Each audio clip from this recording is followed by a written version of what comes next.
ng bawat isa sa panibago kong mga taon na nilalakad. Gawin mo po na ayon sa iyong kalooban tuloy nilang maranasan at Panginoon. Salamat po ang Diyos sa isang biyaya ng pagsambali ng pinagpala sa amin. Ngayon, sa pagkapos sa aming gawain ito, marapatin mo takapin ang bawat isa sa amin ang bendisyon na nagbubuhat sa iyo. Banalin mo po ngayon ang aming pala. Kasagapanin po ang aming pala. Banalin mo rin po ang aming pili upang maipahirap po ang pagpapala na nagbubuhat sa iyo.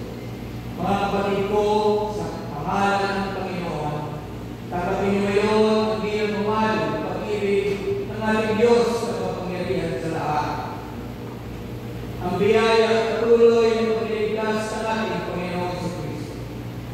Ang patubay, pag-iipisan at tanglaw ng